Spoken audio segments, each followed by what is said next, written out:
ജനുവരി 19-നാണ് Israel ഹമാസും വെടിനിർത്തൽ കരാറിൽ ഏർപ്പെടുന്നത്.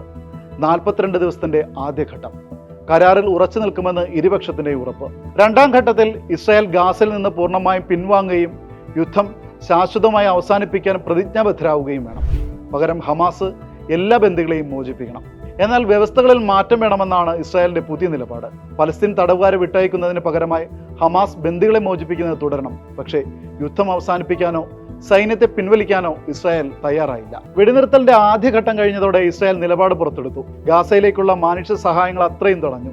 ലോകം ഗാസയിലേക്ക് അയച്ച ഭക്ഷ്യസാധനങ്ങളും മെഡിക്കൽ സഹായങ്ങളുമായി എത്തിയ ട്രക്കുകൾ അതിർത്തിയിൽ വലിയ നിര തീർത്തു. കുടിവെള്ളവും ഭക്ഷണവും തുടങ്ങി ആശുപത്രിയിലേക്കുള്ള അത്യാവശ്യ സാമഗ്രികൾ വരെ ഇത്തരത്തിൽ ഇസ്രായേൽ തടഞ്ഞിട്ടു. പിന്നാലെ വ്യോമാക്രമണവും തുടങ്ങി. ഹമാസ് ആദ്യം ആക്രമിച്ചത് കൊണ്ടല്ലേ ഇപ്പോൾ ഇങ്ങനെ സംഭവിക്കുന്നതെന്ന ചോദ്യം വലിയൊരു സംഘം ഉയർത്തിവിടുന്നുണ്ട്. ചരിത്രം അറിയാത്തത് കൊണ്ടല്ല, അതിനെ അംഗീകരിക്കാൻ മനസ്സിലാത്തത് കൊണ്ടാണ് അത്തരം ചോദ്യങ്ങൾ ഉയരുന്നത്. ഇസ്രായേൽ നടത്തുന്നത് മനുഷ്യക്കുരുതിയാണ്. ഒരു വംശത്തെ അപ്പാടെ ഇല്ലാതാക്കലാണ്.